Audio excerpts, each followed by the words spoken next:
शुरू वादाहू ला शरीक के बाबरकत नाम से जो बड़ा मेहरबान नहायत रहम वाला है। दरूदो सलाम उन पर जिनके आने से दो जहां हुए रोशन। आप देख रहे हैं मुजरिम कौन। आप सब पर सलामती हो। मैं हूं सैयद अजान शाह। जैसा कि आप जानते हैं, टीम मुजरिम कौन अपने हर प्रोग्राम में मुआशरे की एक कहानी लाती है। कहानी दरिंदगी की, सफाकियत की और रिश्तों की पामाली की। टीम मुजरिम कौन पहुंची है आज जहानिया, जहां एक इंतहाई अफसोसनाक, बल्कि ये कहना गलत नहीं होगा कि उस वारदात से एक ख़ानदान नहीं कई ख़ानदान मुतासिर हुए।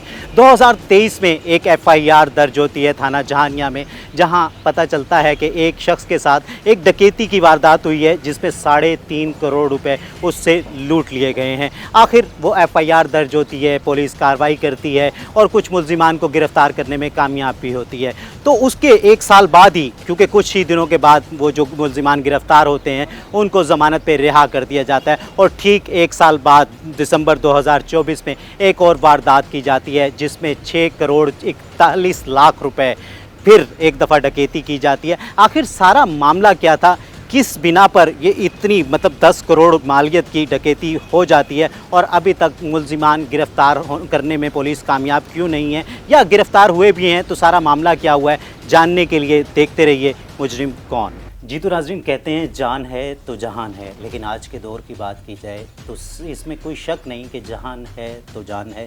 तो इस वक्त जो शख्सियत मेरे साथ मौजूद हैं, ये वही मुतासरा शख्सियत हैं जिनके साथ 10 करोड़ रुपए की रॉबरी हुई। आखिर सारा वाक़या क्या था, मामला क्या था, कैसे ये सारे मामलात हुए, तो उन्हीं से जानते हैं। अस्सलाम वालेकुम। वालेकुम सलाम। क्या नाम है आपका? नुमान अली गौरी। नवान साहब, क्या ये मैं चाहूँगा कि आप शुरू से सारा वाक़या बताएं, क्योंकि जो हम तक इतलात पहुँची कि आपके 2 हिस्सों में ये डकैती हुई है। एक पहले हुई, फिर एक 2023 में होती है दिसंबर में आपके साथ, दूसरी 2024 में होती है। तो तफसील से बताएं कि सारा वाक़या क्या था। जी, पहले मेरे साथ 3.5 करोड़ की वारदात हुई है। भाई मेरे मंडी जाने के लिए सुबह 5:30 बजे घर से निकले हैं। जैसे ही घर से निकले हैं तो डाकू आ गए हैं पैसों वाला बैग लेकर, और वो फ़रार हो चुके हैं। उसके बाद कुछ 20 के दिन बाद, 18 दिन के बाद डकैती ट्रेस हुई है। डकैती ट्रेस होने के बाद 2 मुल्ज़िमान गिरफ़्तार हो चुके हैं, जिसमें कि एक हमारा मुंशी भी था, शामिल था। सही, क्योंकि इतला तो कोई अपना ही देता है ना कि इतनी बड़ी रकम आपके पास आई है और आपने लेके निकलना है इस वक्त। तो वो लाजमी सी बात है कि जब भी इन्वेस्टिगेशन कोई भी ऑफिसर करेगा तो सबसे पहले आपके करीबी लोगों पर शक जाएगा।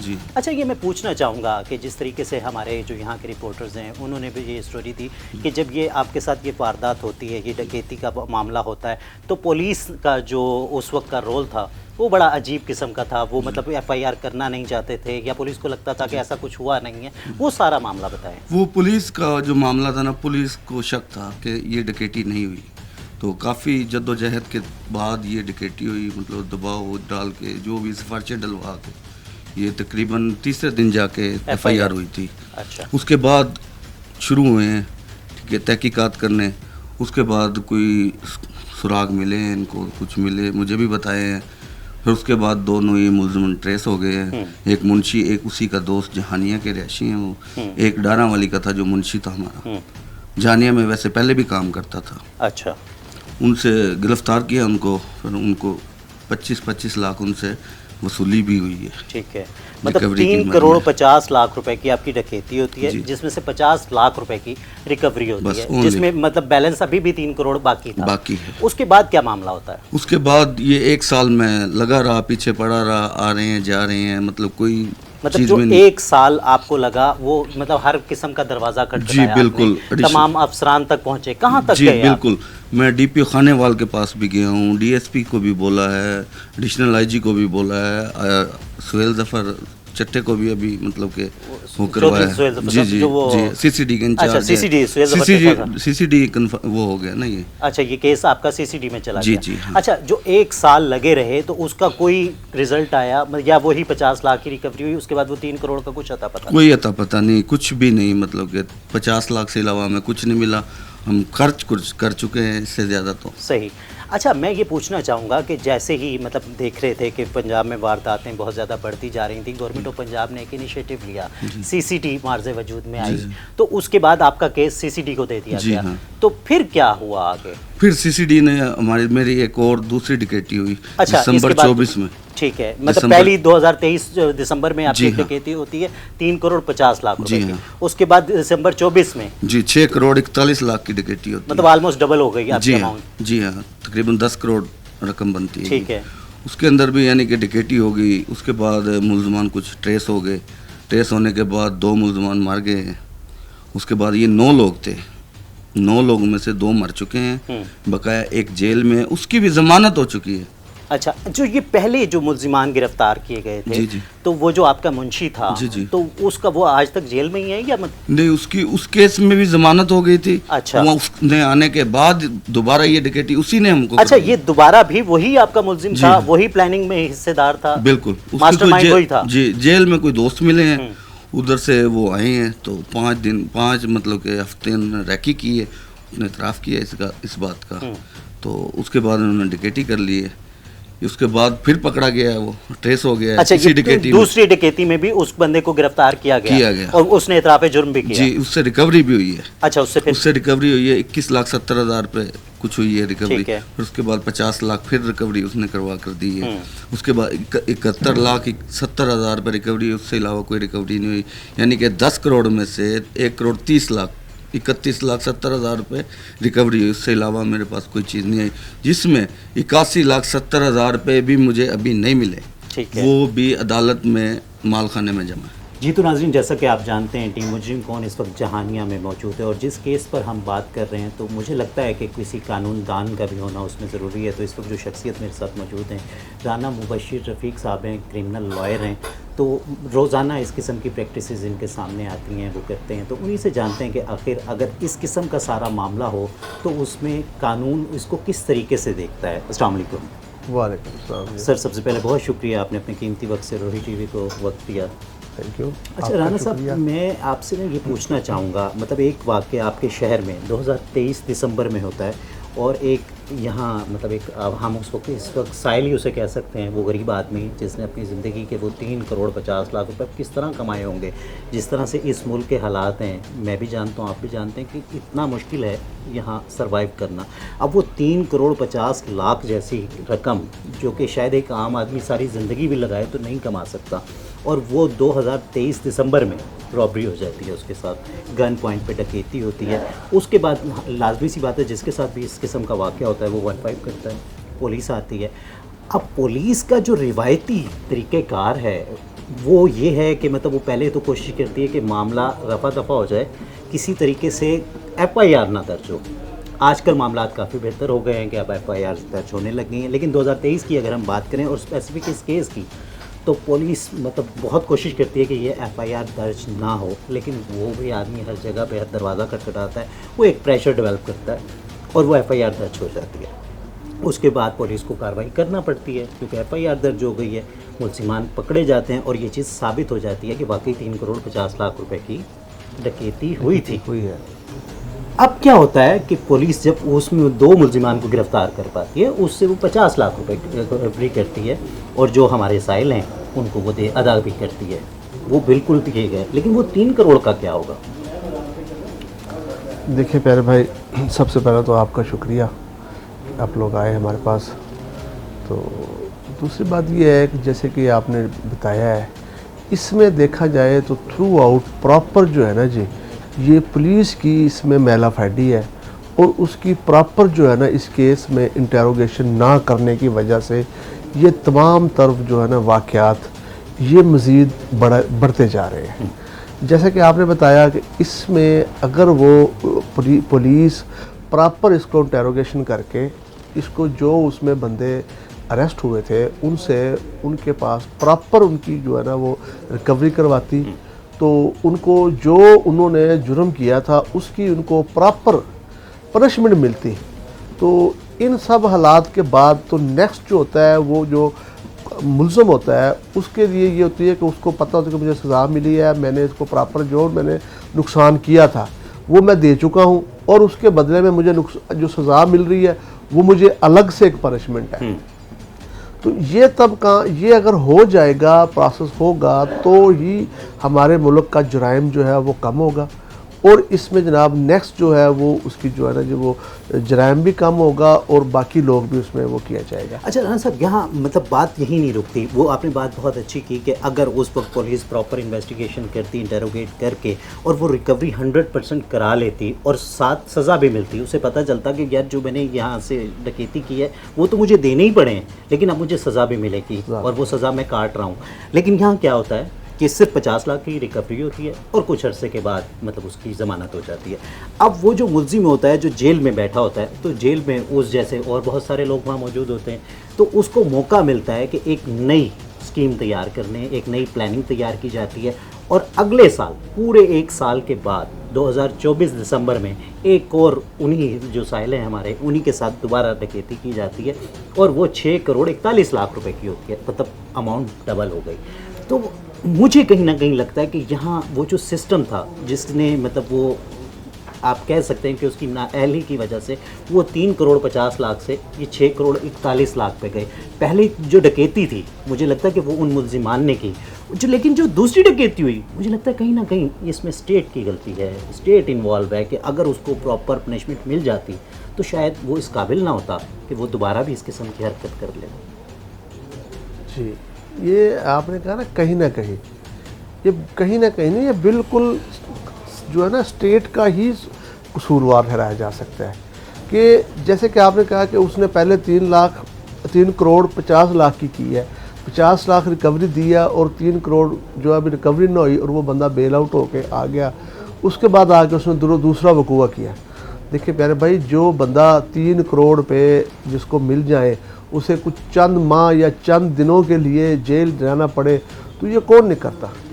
मतलब इससे अच्छा बिजनेस ही कोई नहीं है। फायदे का सोर्स होता है ना जी, वो उन्होंने किया। अगर उसको मैंने पहले बताया कि उसको अगर प्रॉपर सज़ा मिल जाती, उसको वो 3 करोड़ 50 लाख देना पड़ता और ऊपर से उसको सज़ा उसको जो है वो काटनी पड़ती, तो देन उसको एहसास होता है कि यार मैंने तो ये वो किया।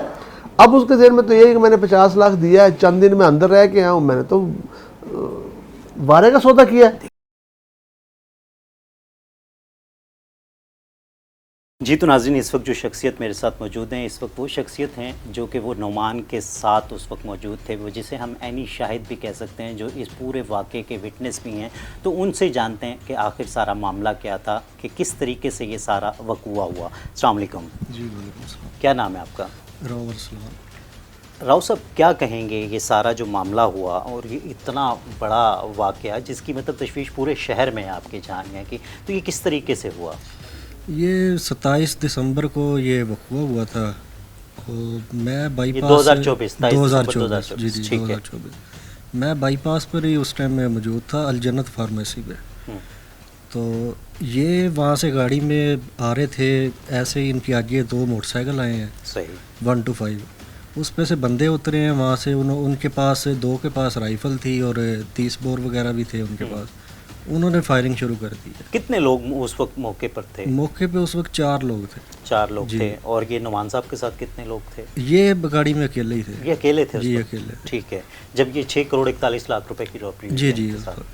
अच्छा, तो वहाँ कोई मज़ामत तो नहीं हुई, कोई फायरिंग शायरिंग का वाक़या? वहाँ पर एक बंदा आया गाड़ी के पास से, वो ऐसे गाड़ी के शीशे पे पिस्टल मारने लग गया। मतलब बट मारे हैं? जी जी, उसने मारे हैं कि जी ये खोलो शीशा। तो गाड़ी का गेट खुल गया है। गेट खुला है तो इतनी देर में उसने अंदर से कोई चीज़ें निकाल ली है। तो एक बंदा पिछले गेट की तरफ गया है, उसने जाके पिछला गेट खोल के अंदर से एक बैग निकाला है। गालबन उसमें पैसे थे। वो बैग लेके और वो लोग फिर फायरिंग करते हुए बाईपास से ऐसे बहावलपुर रोड की तरफ वो फरार। मतलब उन्हें पूरी एक आप ये कह सकते हैं कि मुखबरी थी कि इस वक्त ये जो गाड़ी आ रही है जिसमें नौमान साहब मौजूद हैं, तो उसमें एक बैग भी है जिसमें पैसे ही हैं जी। मतलब पूरे यकीन से वो आए थे और उन्होंने वो बैग खोल के उसको खोल के चेक करने की भी कोशिश नहीं की? उन्होंने चेक भी नहीं किया, पूरी उन्हें मुखबरी थी, सारा उन्हें पता था। हत्ता कि उन्हें ये भी पता था कि नुमान के पास पिस्टल है। अच्छा। क्योंकि जब उन्होंने फ्रंट गेट खोला है, ड्राइवर जहाँ वो बैठा था, उन्होंने पहला उससे सवाल ही ये किया है कि पिस्टल क्या है वो। तो अच्छा, उन्होंने वो पिस्टल पहले अपने कब्जे में लिया है कि ये आगे से कोई फायरिंग ना करे, कुछ हाँ कोई रिएक्शन ना दे। मतलब उन्हें यहाँ तक पता था। मतलब वो रिटेलिएट करने की भी उन्होंने कोई इजाज़त नहीं दी ना नहीं, कुछ। बिल्कुल। तो ये वही मुंशी था। जी जी, ये मुंशी था जो पहली वारदात में मुलव्वस था, वही सामने से उसी ने फायरिंग की है, राइफ़ल थी उसके पास, वही आगे गेट के पास गया। अच्छा, मैं राव साहब आपसे पूछूंगा कि इस सारे मामले के बाद मतलब आप भी वहाँ मौजूद ही थे, तो फिर जब पुलिस को बुलाया गया तो पुलिस ने किस तरीके से कार्रवाई की, ताउन किया, नहीं किया, क्या सारे मामला हुए? जब ये वारदात हो गई है, मुलजमान फ़रार हुए हैं, 15 पे कॉलें शुरू हो गई हैं, उसके बाद पुलिस आई है मौके पे। पुलिस ने पहले तो आके मतलब क्लियर किया है कि वाकई वारदात हुई है या एक ड्रामा है। तो वो किस तरह से क्लियर किया? कोई सीसीटीवी फुटेज वहाँ से उन्होंने पहले तो जो वहाँ पर मौके पे मौजूद थे उनसे ये पूछा है, क्लियर किया, उसके बाद उन्होंने बैंक में गए हैं, बैंक में स्टेटमेंट ली है, सीसीटीवी फुटेज ली है, वहाँ से उन्होंने ये सारा क्लियर किया है। तकरीबन रात 11-12 बजे तक बैंक में और ये वो सारा उन्होंने मामला क्लियर किया है। ठीक है, मतलब फिर जब उन्हें यकीन दहानी हो गई जी। कि ये पेमेंट के सोर्स ये था कि यहाँ से आई और इस तरीके से डकैती हुई, हाँ जी। क्योंकि पेमेंट सोर्स उन्हें पता चल गया कि इस बैंक से इतने इतने पैसे नुमान साहब ने जी जी मतलब लिए हैं, और जो इनका ये क्लेम कर रहे हैं कि इतनी पेमेंट थी तो वो वाकई थी। जी। और उसके बाद जब सीसीटीवी फुटेज से उन्होंने देखा कि वाकई एक रॉबरी हुई है, असला बरदार लोग आए, उन्होंने ज़बरदस्ती गन पॉइंट पे ये सारा पैसा लिया है, तो फिर जाके जब पुलिस ने मतलब इत्मीनान कर लिया जी, कि ये सारा वाकया इसी तरह हुआ है जिस तरह बताया जा रहा है, तो फिर एफआईआर दर्ज की गई। बिल्कुल ऐसे ही है। उसके बाद मतलब आप क्या अपील करना चाहेंगे रियासत से, क्योंकि आप भी इस शहर के मतलब शहरी भी हैं और नुमान साहब के दोस्त भी हैं आप, जी। तो क्या कहना चाहेंगे? सर, गवर्नमेंट से और अदारों से हमारी तो यही अपील है कि इस पे जिस तरह इन्होंने ये कार्रवाई अदारों ने चलाई है, ऐसे नहीं होनी चाहिए थी। ये बहुत एक स्लो काम हुआ इसके ऊपर, मतलब मुलजमान आज तक फ़रार है। और मेरे इल्म में आया था इससे पहले जो एक वारदात हुई है 1480/23 मुकदमा नंबर है थाना जानिया में, उसमें एक मुलजिम था, उस मुलजिम को इन्होंने ऑनलाइन ही नहीं किया, सही इश्तिहारी उसे ऑनलाइन ही नहीं किया, मतलब वो रिकॉर्ड में आया वो ही नहीं। रिकॉर्ड में आया ही नहीं। अच्छा। और उसके बाद वो मुलजिम बैरून मुल्क फ़रार हो गया। अच्छा, जब वो बैरून मुल्क फ़रार हो गया उसके बाद मुद्दई मुकदमा ने ही उसका रिकॉर्ड पुलिस को फराहम किया है कि जी ये उसका मैं आईडी कार्ड निकाल के लाया हूँ, इसे आप ऑनलाइन करें। मतलब पुलिस ने उसका शनाख्ती कार्ड भी हासिल नहीं किया। जी तो नाज़रीन, अगर इस सारे केस की बात की जाए तो शुरू से लेके आखिर तक 2023 दिसंबर में जैसे ही पहली डकैती होती है, 2024 दिसंबर में दूसरी डकैती होती है, तो सारा मामला क्या था, तो हमारे इदारे के जो जहानिया के रिपोर्टर हैं जैन, वो मेरे साथ इस वक्त मौजूद हैं, तो उन्हीं से जानते हैं कि आखिर ये सारा मामला क्या था। क्योंकि जहाँ हम देखते हैं कि पुलिस अफसरान, पुलिस इन्वेस्टिगेशन ऑफिसर्स केसेस की इन्वेस्टिगेशन कर रहे होते हैं, तो वहीं हमारे इन्वेस्टिगेटिव जो जर्नलिस्ट होते हैं वो भी स्टोरीज़ को देख रहे होते हैं, और उनकी भी जो उसके अंदर हिडन स्टोरीज़ होती हैं जो कि कोई आम आदमी नहीं जान सकता, वो भी उन तक पहुंचती हैं, उसको भी वो इन्वेस्टिगेट करते हैं। तो उन्हीं से जानते हैं कि सारा वाक़या क्या था। अस्सलाम वालेकुम। वालेकुम सलाम। जैन, क्या कहोगे, मतलब आपका जहानिया शहर, अगर बात की जाए जहानिया शहर का तो जहन में फ़ौरन आता है कि मतलब मुल्तान के नवा में एक छोटा सा शहर, लेकिन अगर यहाँ के कारोबार की बात की जाए तो कारोबार, यहाँ के जो कारोबारी हजरात हैं वो एक नाम रखते हैं जनूबी पंजाब में कारोबार के हिसाब से, कारोबारी जो शख्सियात हैं, तो क्या कहेंगे कि जब उसमें से एक ऐसी शख्सियत जिसके साथ मतलब 10 करोड़ रुपए की मतलब शुरू में इनिशियल अगर हम बात करें तो जो 2023 में हुई थी तो वो 3.5 करोड़ की थी, और उसके बाद 2024 में जो 6.5 करोड़ रुपए की वो रॉबरी होती है, इस सारे मामले को किस तरीके से आपने इन्वेस्टिगेट किया, रिपोर्ट भी किया होगा आपने, क्या मामला था? हमारा झानिया शहर जो है ये बड़ा छोटा सा शहर है, पुरअमन है, लेकिन ये जो डकैती वाली जो हुई है, एक हुई है 2023 में 3.5 करोड़ की, फिर दूसरी हुई है 2024 में, वो हुई है 6 करोड़ 41 लाख रुपए की। तो 3.5 करोड़ वाली जो डकैती है वो उसके अंदर तो इनका जो नुमान गौरी साहब हैं जो जिनके साथ डकैती हुई, उनमें उनका अपना मुंशी जो है वो इन्वॉल्व था, क्योंकि जो कारोबारी हजरात होते हैं या जिनका करोड़ों का कारोबार होता है वो उनमें ज़रूरी है कि मुंशी वगैरह इस तरह के मामला को हैंडल करने के लिए वो होते हैं। तो वो बड़ा पुराना था और बाएतमाद उनका साथी था, क्योंकि उसको पता था लेन देन कहाँ से करना है, कहाँ से आ रहा है, कहाँ से जा रहा है। इसलिए कहते हैं कि घर का बेदी लंका है। तो वो चूँकि अब ये सब कुछ अचानक नहीं होगा, उसने वो सारा प्लान किया होगा कि कैसे करना है कैसे नहीं करना, तो उसने अपने साथियों के साथ मिलकर पहली डकैती की 3.5 करोड़ की, फिर वो पकड़ा गया, जेल चला गया, फिर उसने दूसरी डकैती की और साथी बनाए और दूसरी की 6 करोड़ 41 लाख रुपए की। तो जब ये डकैती हुई मुलज़म पकड़े गए, लेकिन उसके बाद से जो कारोबारी जो हजरात हैं, जो बिज़नेसमैन झानिया के लोग हैं, उनके अंदर एक तशवीश की लहर दौड़ गई है कि अब वो कैसे इन्वेस्टमेंट करेंगे, कैसे बिज़नेस करेंगे, किस तरह से जो निज़ाम है वो चलाएंगे। अच्छा, मैं आपसे ये पूछना चाहूँगा कि जब अगर आप देखते हैं कि 2023 की जो रॉबरी होती है, मतलब 3.5 करोड़ रुपए भी कोई छोटी रकम नहीं इसी होती। तरह ही है। मतलब एक अगर आम आदमी की बात की जाए तो, बल्कि आम आदमी की क्या, एक आम खानदान की बात की जाए तो जी, जी, पूरा जी। खानदान सारी ज़िंदगी में 3.5 करोड़ रुपए नहीं नहीं कमा कमाता। सकता। ठीक है, लेकिन यहाँ 3.5 करोड़ रुपए उस बंदे के लुट जाते हैं। जी। फिर मुलजिमान गिरफ्तार भी होते हैं, एतराफ़ जुर्म भी होता है और 50 लाख रुपए की उसमें रिकवरी भी होती है। आप इस सारे मामले को किस तरीके से देखते हैं कि जब वो मुलजिमान को वो बेल मिलती है, वो जेल में मतलब एक नई प्लानिंग करते हैं, बाहर निकलते हैं, उसमें नए साथी शामिल होते हैं और वो जो डकैती थी 3.5 करोड़ रुपए की, वो एकदम से डबल हो जाती है। 6.5 करोड़ रुपए की डकैती करने में वो फिर कामयाब हो जाते हैं, फिर एक दफ़ा वो गिरफ्तार होते हैं। जी, जी। फिर थोड़ी सी मतलब उसमें रिकवरी होती है।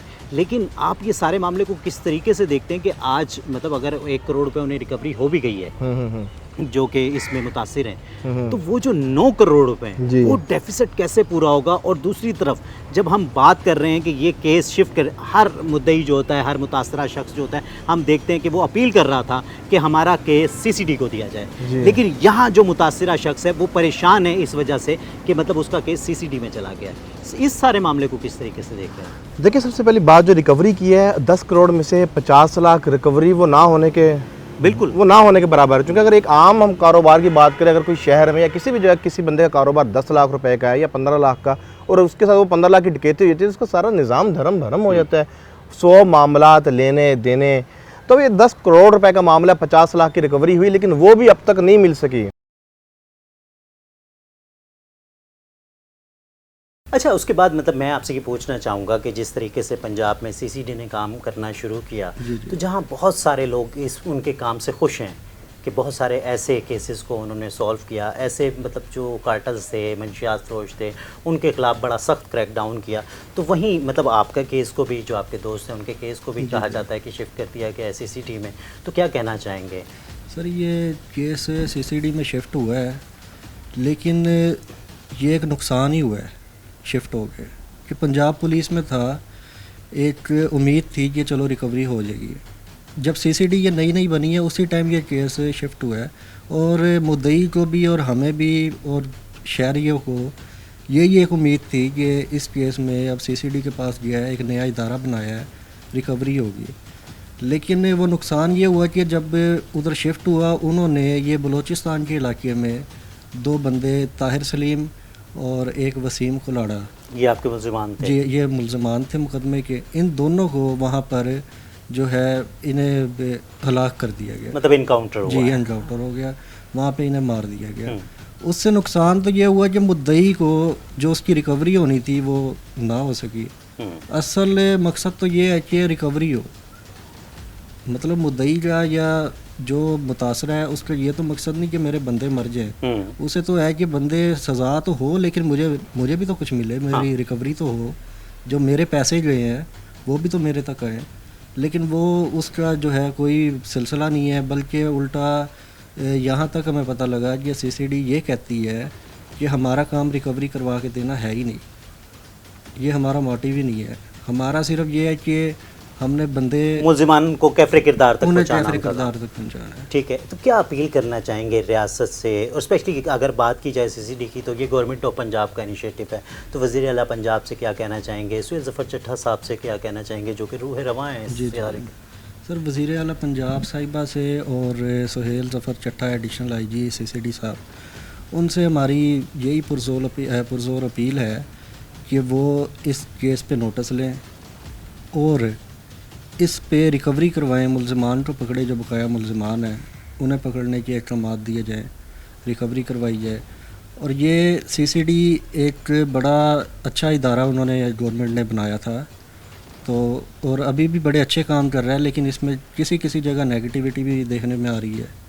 तो वो कितना असरअंदाज हो रहा है? यहाँ मुझे लगता है कि जहाँ CCD ने कोई 10 अच्छे काम किए हैं और कहीं गलती से, हम ये कह लेते हैं गलती से 2 गलत काम हो जाते हैं, तो मेरा ख्याल है कि वो 10 काम पीछे रह जाते हैं जो सही हुए। बिल्कुल ऐसे ही है। जब एक आप 10 नेकियां कर दो और एक उसमें बुराई आ जाए ना, तो वो आपकी 10 नेकियां ज़ाया हो जाती हैं उस एक की वजह से।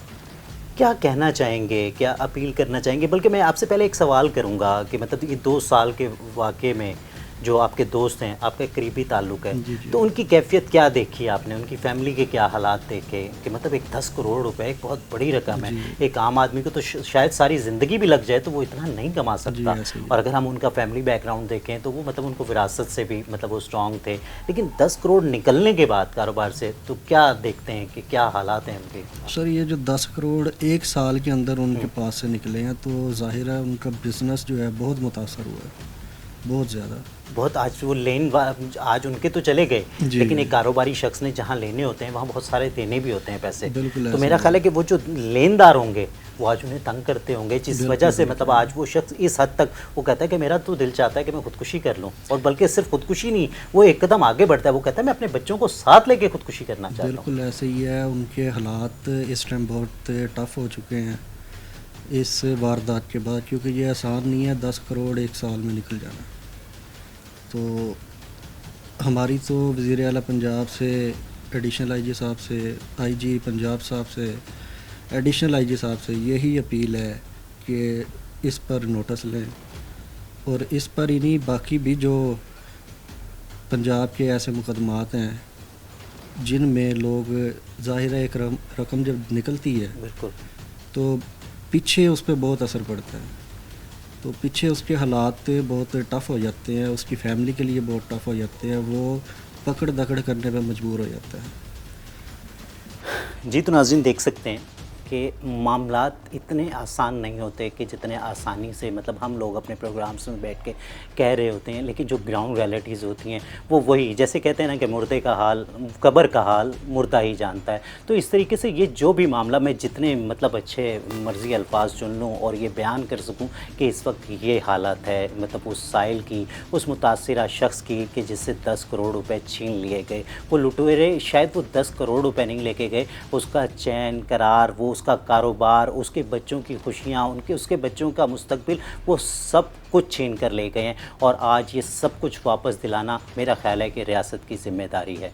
देखते रहिए मुजरिम को।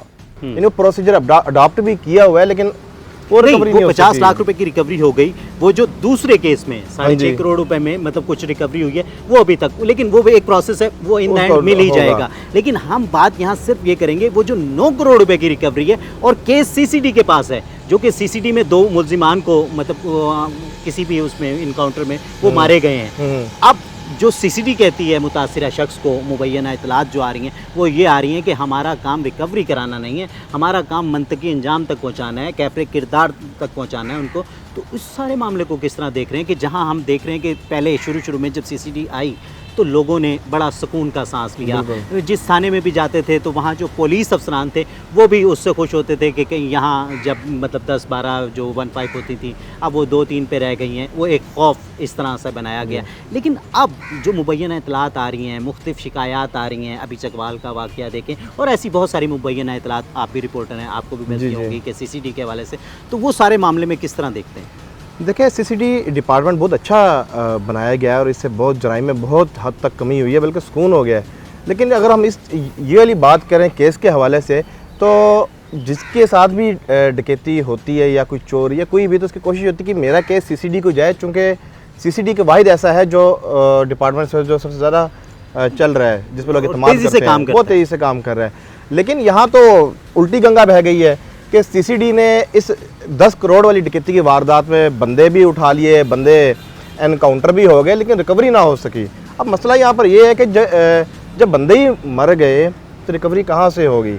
तो क्यों ऐसा क्यों ना होता कि मंतकी इंजाम तक पहुंचाने से पहले, वो कैफरे किरदार से पहुंचाने से पहले क्या सीसीडी की वाह ज़्यादा ना होती कि पहले रिकवरी कराई जाती, ताकि उनको भी पता चलता। बल्कि उनको को क्या, जो दूसरे नेगेटिव थॉट्स रखने वाले लोग हैं, जिन्हें लगता है, जो शायद आज उन्होंने देखा होगा एक बंदे ने उसको, अगर वो जो मुंशी है उसको फॉलो करने वाला आदमी होगा, वो सोचता होगा कि यार इसने 3.5 करोड़ रुपए की डकैती की थी, सिर्फ 50 लाख रुपए की रिकवरी कराई और उसके बाद भी ये मतलब आज़ाद घूम रहा है, इसकी ज़मानत भी हो गई। तो क्या आपको नहीं लगता कि ये दूसरे लोगों को शय मिलती है कि वो भी ऐसा करें, क्योंकि इतना ज़्यादा प्रॉफिट वाला काम तो कोई और है नहीं? बिल्कुल इसी तरह है जी। अगर ये 50 लाख की रिकवरी हुई और बाकी पैसे जो है वो हज़म हो गए, तो फिर उसको उसके साथ साथ और लोगों को भी ये होता है कि हम भी इस तरह के काम करें। लेकिन सीसीडी का काम, अगर सीसीडी बंदे पकड़ कर रिकवरी करवा के फिर उसको कैफरे किरदार तक पहुंचाए तो शायद मेरे ख्याल इस डिपार्टमेंट की और वाह वाह होगी। तो लेकिन जब जिसके जो मुल्ज़म है वही मार दिए और 10 करोड़ रुपये अभी तक बीच में फंसा पड़ा है, और उस बिजनेसमैन का जो लेना देना, जो उसका पूरा एक कारोबार तबाह हो गया, एक पूरी फैमिली जो है वो तबाह हो गई, उसके सारी जमा पूंजी उसकी लुट गई, उसके लिए बड़ा मुश्किल है इस तरह से। वो जो इस केस में मुद्दई है नुमान उगरी, वो तो रुल गया। वो अगर पुलिस के पास जाता है तो पुलिस कहती है कि हमारा काम नहीं है, ये सीसीडी का काम है। अब वो सीसीडी पास जाता है तो सीसीडी कहती है हमारा काम रिकवरी करना नहीं है, हमारा काम है सिर्फ कैफरे किरदार तक पहुंचाना। अब वो किधर को जाए? अब वो डीपीओ खानेवाल इस्माइल खाड़ा के पास भी चक्कर लगा थक गया। अब नए डीपीओ खानेवाल आबिद बड़ाइच पास भी वो जा चुके हैं, वो मुल्तान सीसीडी ऑफिस भी जा चुके हैं, वो खानेवाल सीसीडी ऑफिस भी जा चुके हैं, वो सुहेल जफर चट्ठा से भी वो कर चुके हैं मुतालबा, वो वज़ीर आला से भी बार बार कर चुके हैं। अब उनके वो क्या करे, कहाँ जाए? इसके पास इसके अलावा हल क्या है वो? जी तो नाज़रीन देख सकते हैं कि अक्सर प्रोग्राम्स में मैं आपको कहता नज़र आता हूं कि मुतासरीन के लिए कि खुदा के लिए कानून पे एतमाद करना शुरू करें। हाँ, एक दरवाज़ा खटखटाते हैं और उसके बाद वो नहीं खुलता तो दूसरे दरवाजे पर जाएं, दूसरा नहीं खुलता तीसरे दरवाजे पर जाएं, लेकिन कानून अपने हाथ पर ना लें। लेकिन अगर हम इस स्पेसिफ़िक केस की बात करें तो यहाँ नुमान गोरी जो कि मुतासरा शख्स है, जिसकी शायद वो सारी ज़िंदगी की जमा पूँजी, सिर्फ उसी की जमा पूँजी नहीं बल्कि वो जो उसके माँ बाप ने बनाई थी, उसके वालिदैन ने, उसके आबाओ अजदाद से वो जो कारोबार चलता आ रहा था और इस मुकाम पे पहुंचा था कि वो आज 10 करोड़ रुपए तक की इन्वेस्टमेंट करके अपने कारोबार को बढ़ा सकता था। वो 10 करोड़ रुपए सिर्फ जो कमाई होती थी वो उसके अपने घर नहीं जाते थे, बल्कि शायद पता नहीं कितने लोगों का वो वसीला था, वो रोज़गार का, कि जहाँ उसने वो मुलाजिम रखे। तो मेरा ख्याल है कि यहाँ वो मुतासिरा शख्स एक नहीं है बल्कि वो सारे ख़ानदान, वो जो उसके मुलाजिम थे, जो कि उसके कारोबार से मुंसलिक थे, वो सब यहाँ मतलब मेरा ख्याल है कि मुतासिरा शख्स होंगे, मुतासिरा ख़ानदान होंगे।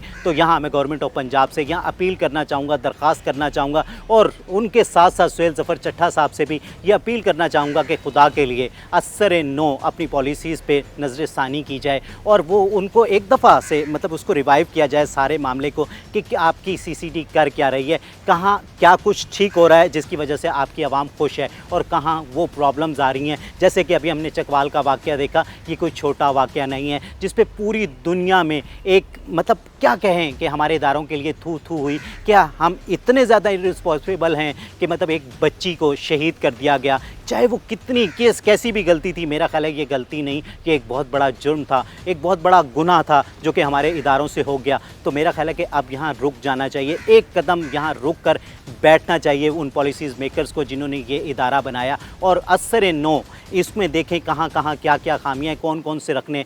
तो मेरा ख्याल है कि दोबारा इसको चलाने से पहले उन रखनों को फिल करने की ज़रूरत है। देखते रहिए मुजरिम कौन। जमा है वो तो एक प्रोसेस के तहत आपको मिल ही जाएंगे, लेकिन आज भी मतलब ऑलमोस्ट 9 करोड़ रुपए आपने अभी रिकवरी करवानी है। हाँ। तो मतलब आप इदारों के पास जाते हैं, अगर देखा जाए तो 2 साल हो चुके सारे मामले को, तो क्या कहते हैं मतलब पुलिस क्या कहती है? और अब तो जिस तरह से सीसीडी में आपका केस चला गया है तो वो सीसीडी वाले क्या कहते हैं? सीसीडी के पास जाते हैं, पहली बात तो सीसीडी के ऑफिस में इंटर ही नहीं हो सकते आप। अच्छा, अगर इंटर भी किसी को कॉल करते हैं या कोई उठा लेता है कॉल तो आप इंटर हो सकते हैं, कोई रेफरेंस निकाल के ही जा सकते हैं। जी बिल्कुल, पहले हम अपना केस के लिए यानी कि इंटर नहीं हो सकते। अगर इंटर हो ही जाते हैं तो फिर उधर से यही जवाब मिलता है। जफ़र गिरवा SHO हैं थे जी, अभी तो शायद चले गए हैं। जफ़र गिरवा SHO सीसीडी खानेवाल थे। उन्होंने मुझे कहा है जी कि हमसे मतलब कि रिकवरी के बारे में नहीं बात करनी, आप बल्कि मुझे स्टाम्प पेपर दें लिख के और उसके बाद वीडियो बयान दें, मुझे रिकवरी नहीं चाहिए। तो हम बंदे मारते क्या करेगी? हम बंदे मारते हैं। अच्छा। हमारा काम रिकवरी करवाना, हमारा काम नहीं है। तो फिर ये कौन करवा के देगा? मतलब आपकी सारी ज़िंदगी की जमा पूंजी थी, तो ये फिर ये सारा मामला किस तरह होगा? ये बस कुछ भी नहीं हो सकता फिलहाल, तो अभी इसी के लिए तो हमने आपसे रुजू किया है। अच्छा, मैं आपसे ये पूछूंगा कि जब ये आपका 2024 में भी वाक़या हुआ, 2023 में भी वाक़या हुआ, तो उसके कुछ सबूत नहीं थे? कोई मतलब CCTV फुटेज जिसमें मतलब देखा जा सकता हो कि आपके साथ इतनी बड़ी वारदात हुई? हर चीज़ है तो ट्रेस हो गई ना। अच्छा। उसी बिना पे तो ट्रेस हुई है। CCTV फुटेज से ट्रेस हुई है, दोनों डकैती हैं, हर चीज़ उन्होंने नामजद की है, रिकवरी होगी, इससे बढ़ कर ज़्यादा मतलब कि क्या होगी। अच्छा, अब अब जब आप जाते हैं रिसेंटली, जब लोग आपके मुल्जिमान भी गिरफ्तार हैं, जी हाँ। तो जब आप उनसे डिमांड करते होंगे तो पुलिस आखिर कहती क्या है? पुलिस का कहना है कि आपका केस सीसीडी चला गया, सीसीडी का कहना है कि भाई हमारा काम रिकवरी नहीं है, मतलब आपने कहा कि मतलब आपके 2 मुल्जिमान को जी। सीसीडी ने मार दिया है। जी। तो उसके बाद वो क्या कहते हैं जब 2 मुल्जिमान पकड़े गए हैं तो जी, मारे गए हैं ना? जी हाँ, वो कहते हैं कि अभी बकाया मुलजम अभी हम पकड़ रहे हैं, जैसे ही पकड़ेंगे इंशाल्लाह तो कुछ लेकिन रिकवरी जैसे होगी। अब बकौल आपके जिस जी। तरह मतलब आप बता रहे हैं कि सीसीडी कहती है कि हम आपके ज़रूर मुल्जिमान को गिरफ्तार कर जी लेंगे, हाँ। उन्हें कैफरे किरदार तक भी पहुंचाएंगे, जी, जी। लेकिन आपने रिकवरी का रिकवरी का हमसे कोई मुतालबा नहीं तो करना, आप वीडियो अगर- बयान जारी करके मैं दें आपसे बल्कि। ये पूछना चाहूँगा कि अगर वो 9 मुल्जिमान बकौल आपके जी, जी। जिस तरह के 9 मुल्जिमान जी, जी। शामिल हैं इस सारी रॉबरी में, जी। तो वो 9 मुल्जिमान को बेशक सीसीडी गिरफ्तार करके या मतलब गिरफ्तार करते हुए जी, जी। मतलब उनको कत्ल कर देती है, उनका इनकाउंटर हो जाता है, तो उसका आपको क्या फ़ायदा होगा? मुझे तो कोई फ़ायदा नहीं है, मुझे तो नुकसान ही है, मुझे तो कोई फ़ायदा नहीं। 10 करोड़ में मुझे क्या मिला है? मुझे तो वही 50 लाख मिला है, उससे ज़्यादा तो मैं खर्च कर चुका हूँ दोनों डकैतियों पे। मतलब जो 2 साल में आप जी हाँ। मुस्तकिल हर दरवाजे पे जाके बिल्कुल। नॉक किया आपने, अपनी दाद रसी की मतलब अपीलें ले लेके गए, जी, तो बिल्कुल। इतना तो आप कह रहे हैं कि आपका खर्चा हो चुका। जी बिल्कुल हो चुका है। ठीक है, तो आज मतलब इतना मैं अपने हर प्रोग्राम में अपने नाज़रीन से कहता हूं कि कानून पर एतमाद करें, एक दरवाज़ा खटखटाएं, अगर वो नहीं खुलता किसी भी वजह से तो आप दूसरा खटखटाएं, तीसरा खटखटाएं। मैंने आप हर जैसे दरवाजा- आप कह रहे हैं कि आप एडिशनल आईजी तक गए हैं, जी, बिल्कुल, ठीक है, बिल्कुल। आपने वहाँ भी एप्लीकेशन दी जी। है, लेकिन कुछ नहीं हुआ। कुछ नहीं हुआ, एक दफ़ा नहीं गया मैं, 3-4 दफ़ा एडिशनल जी साहब के पास गया हूँ। नुमान साहब, मैं ये पूछूंगा आपसे, आखिर आपका क्या कारोबार था? मतलब इतना मतलब पैसा जो आपके पास आया, जो कि एक लुट गया, जी जी, तो अब किस तरह सर्वाइवल है आपका? हमारा जानवरों का कारोबार है, हम स्लाटर हाउसों में जानवर काट कर गोश्त बेचते हैं, वो बैठ जाता है, हमारा यही कारोबार है। जहानिया के मतलब के रिहायशी हैं। तो इस सारे मामले के बाद आपके कारोबार पे क्या असर? बहुत असर पड़ा है, कारोबार तो तबाह हो गया हमारा, हम तो बहुत जलील हो रहे हैं। यकीन मानो कि अब यही दिल करता है कि भी अपने बच्चों को लेके खुदकुशी कर लूँ। जी, तो नाज़रीन देख सकते हैं कि एक मज़लूम, एक मुतासरा आदमी, और इसमें कोई शक नहीं है कि कितना ही वेल ऑफ आदमी हो और अगर 10 करोड़ रुपए उसके कारोबार से निकल जाएं तो मेरा ख़्याल है उस पर पीछे बचता कुछ नहीं है। तो वो उसकी आज कैफियत क्या है कि वो कहता है कि अपने बच्चों समेत, क्योंकि अगर वो ख़ुद करता है तो फिर जिस तरीके से वो देख रहा है, आज उसका बिल्कुल एतमाद उठ गया है रियासत से, रियासत के इदारों से, तो वो बच्चों को भी किसके आसरे पर छोड़ के जाए? तो खुदा के लिए मैं अक्सर कहता हूँ, अपने हर प्रोग्राम में ये अर्ज़ करता हूँ कि रियासत की ज़िम्मेदारी है, क्योंकि रियासत माँ होती है। तो आज किसी भी रियासत के शख्स के साथ अगर कोई भी नान नफ़का होता है तो मेरा ख़्याल है कि उसकी ज़िम्मेदार रियासत है। और यहाँ ये एक शख्स नहीं है, अगर इसी को देखा देखी, अगर मैं जहानिया की बात करूं, जहां टीम मुजरिम कौन आज पहुंची है, तो जहानिया एक मुल्तान के नवाह में एक छोटा सा शहर है, तो वहां मेरा ख्याल है कि चंद ही कारोबारी शख्सियात होंगी जो कि इतनी प्रोमिनेंट होंगी। तो आज जब इस शख्स के साथ ये सारे मामलात होते हैं और 2 साल गुजरने के बावजूद, हर दरवाज़ा खटखटाने के बावजूद आज उसकी दादरसी नहीं की जा रही, तो सोचें जो दूसरे कारोबारी शख्सियात हैं जो कि हम रोना रोते हैं कि हमारी मईशत बिल्कुल तबाह हो रही है, तो किस तरीके से कोई अपने इस रियासत पे एतमाद करेगा और अपनी इन्वेस्टमेंट करेगा, अपना कारोबार यहाँ करेगा, अपने बच्चों को रखेगा? तो ये मेरा ख्याल है कि ये सारे सवालात मैं रियासत के लिए छोड़ता हूँ और रियासत के उन इदारों के लिए जो पॉलिसीज़ बनाते हैं। तो खुदा के लिए आज इस शख्स को अगर सीसीडी, वो इदारा जिसको बहुत बल्ले बल्ले हुई, जिसके लिए कहा गया कि अब कोई जराइम पेशा फ़र्द मौजूद नहीं रहेगा पंजाब में, लेकिन मेरा ख्याल है कि अगर सीसीडी इनके सारे मुल्जिमान पकड़ के उन्हें कैफरे किरदार तक पहुंचा देती है, तो सवाल वहीं का वहीं खड़ा होगा कि आखिर इनका जो नुकसान है, जो कि सारी ज़िंदगी का जो इनके, मेरा ख्याल है शायद वो इनकी नहीं बल्कि इनके जो बाप दादा की भी जमा पूंजी थी जो कि विरासत में इन तक मुंतकिल हुई थी, वो आज किसी ने लूट ली है, तो उसका ज़िम्मेदार कौन है? और वो सीसीडी जो कि बग़ैर कोई सोचे समझे, जैसे कि अभी हम देख सकते हैं रिसेंटली एक वाक़या, चकवाल का वाक़या, वहाँ एक नन्ही 9 साल की बच्ची जो अपनी जान से चली गई, आज उसकी माँ उसका खून ढूंढे तो कहाँ ढूंढे, उसका बाप उसका खून तलाश करे तो किसके हाथों पे तलाश करे? तो ये वो बहुत सारे सवालात हैं जो कि सीसीडी के मुबैना इतलात के मुताबिक बहुत सारे ऐसे वाक़यात पंजाब में हो चुके हैं जिसमें बहुत सारे सवालिया निशानात हैं। तो मेरा ख्याल है कि सुहेल ज़फ़र चट्टा साहब को असर नो इसकी सारी जो भी आपकी पॉलिसी है उसको देखना चाहिए, और वो जो एक चेक एंड बैलेंस है कि किसी के ख़िलाफ़ भी आप कोई कार्रवाई करते हैं, मेरा ख्याल है उस चेक चेक एंड बैलेंस को ज़रा ज़्यादा सख्त होना चाहिए और वो देखना चाहिए कि अगर आप किसी के खिलाफ कोई कार्रवाई कर रहे हैं तो उसका रिएक्शन क्या आएगा। अगर इस शख्स के वो 9 मुल्जिमान सारे के सारे ख़त्म भी हो जाते हैं तो जो इसका रिएक्शन है वो भी तो देखना है, इसकी जो रिकवरी है इस शख्स की वो भी तो देखनी है, उसका कौन जिम्मेदार है। मेरा ख्याल है उसकी भी जिम्मेदार रियासत ही है। देखते रहिए मुजरिम कौन। अच्छा राना साहब, ये जिस किस्म के मतलब आपके पास भी बहुत सारे केसेस ऐसे आते होंगे कि जहाँ विक्टिम्स मतलब आके रोते हैं धोते हैं कि हमारे साथ इतना बड़ा जुल्म हो गया, हमारे जवान बच्चे हैं, मतलब वो जब आप हाफ फ्राई का मतलब है आपने माजूर कर दिया एक आदमी को, एक जवान अगर उसकी 19-20 साल उम्र है और अगर उसका कोई रिकॉर्ड नहीं था और आपने उसको खुदा ना खास्ता अल्लाह ना करे किसी के बच्चे के साथ ऐसा हो, लेकिन अगर ऐसा हो गया तो सर सारी ज़िंदगी वो क्या लेकर दोबारा से वो अपनी ज़िंदगी गुजारेगा वो एक शख्स? कुछ भी नहीं, वो यही तो उनका मोटिव है, यही तो मिशन है कि बंदे को जनाब ऐसा कर देना है कि ना वो जी सकता है ना वो मर सकता है। अब ये हाफ फ्राई है, उसको जब वो करते हैं वो ताहयात के लिए वो अपाहज हो जाता है, ना वो चल सकता है ना कोई काम कर सकता है। जब वो बंदे को ऐसा काम करेंगे वो बैठा बैठा क्या करेगा, वो दूसरे गैंग के साथ मिलके मजीद को करेगा, वो रिएक्शन तो आएगा तो उसका है ना जी। अब बंदे ने पेट तो भरना है ना जी। अब आप उसको काम करने देते नहीं है, जब वो काम ना कर पाएगा, जब वो बंदा अपाज हो गया तो वो क्या करेगा, दूसरे गैंग वर्क के साथ मिलके अपने दोस्तों के साथ मिलके मज़ीद वक़ुआत करेगा, मज़ीद जो है नुकसान करेगा, मज़ीद जो है डकैतियाँ करेगा। मतलब वो एक बदला लेगा, फिर बदला लेगा, वो रिएक्शन आएगा, एक्शन का रिएक्शन आएगा। हाँ सब क्या कहते हैं, क्या एक मैसेज देना चाहेंगे मतलब रोही टीवी के तवज्जुह से रियासत के लिए क्या कहना चाहेंगे? हमारा मैसेज यही है कि हमारे मुल्क में इसकी प्रॉपर लेजिस्लेशन की जाए और ये जो ऐसी जो इदारे बनाए जा रहे हैं जो लोगों का कत्लेआम कर रहे हैं, लोगों का नुकसान कर रहे हैं, इनको जनाब फिलफौर जो है इनको लगाम दी जाए, इनको जो है ना जी ऐसे काम करने से रोका जाए, बजाय कि इनको ये काम करने के लिए अप्रिशिएट किया जाए। उनको इस चीज़ पे देना चाहिए कि जो आपकी प्रॉपर ड्यूटीज़ है, आपने किसी साइल्स का जनाब दफा करना है, आपने किसी साइल्स के साथ ज़्यादती हुई है, उसकी रिकवरी करानी है, तो वो प्रॉपर उस पर फोकस करके उसकी रिकवरी की दिलाई जाए, ताकि वो बंदा भी जनाब जिसका नुकसान हो उसका भी अजाला हो जाए, और जो बंदा ये कसूरवार जो ये नुकसान करता है, जो ये जुर्म करता है, उसको प्रॉपर सज़ा दी जाए, ताकि वो उसको पता हो कि इसकी मुझे ये सज़ा है, मुझे सज़ा भरनी पड़ेगी, भुगतनी पड़ेगी।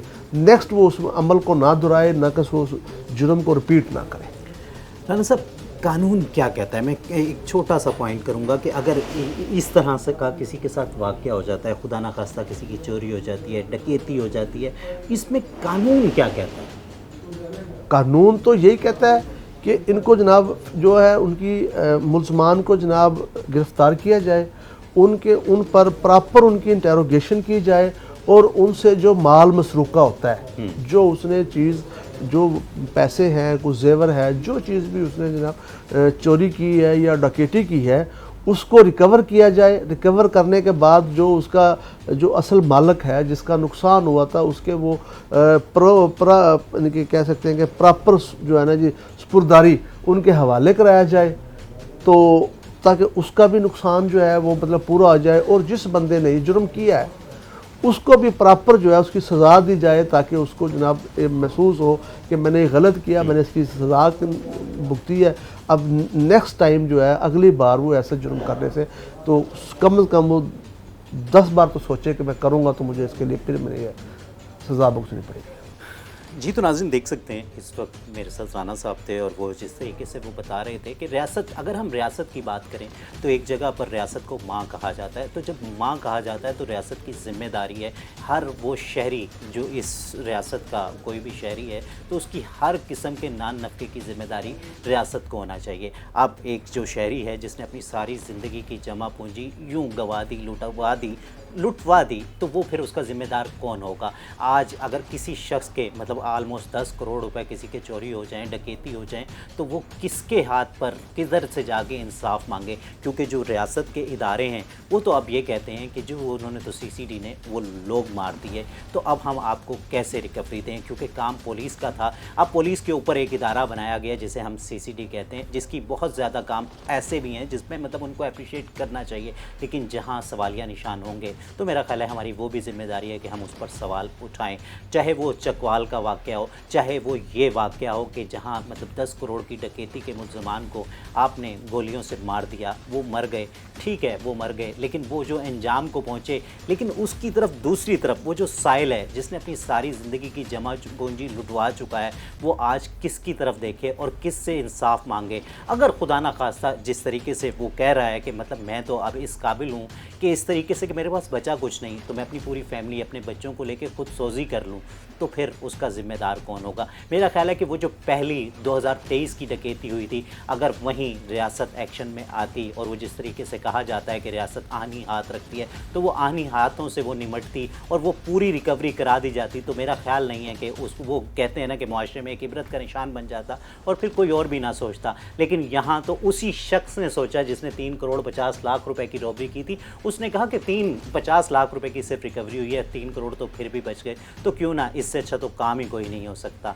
तो मेरा ख्याल है कि उसने फिर यही सोचकर दोबारा किया। तो इसीलिए मैं कह रहा हूँ कि बात बहुत सख्त है लेकिन करनी पड़ेगी कि वो जो पहली रॉबरी थी, वो जो पहली डकैती थी, वो उस शख्स ने की थी, लेकिन जब वो बेल से होके बाहर आया फिर दोबारा की, तो मुझे लगता है कहीं ना कहीं अब इसमें रियासत इन्वॉल्व है। इस दुआ के साथ, या रब्बुल आलमीन, या रहीम, या करीम, या रहमुर राहिमीन, इस अर्ज़ मुक़द्दस को, इस पाक सरज़मीन को अमन का, खुशियों का गहवारा बना दे। अपने मेज़बान सैयद अज़ान शाह को इजाज़त दीजिए। अपना और अपनों का ख्याल रखिए। अल्लाह ने के बाद।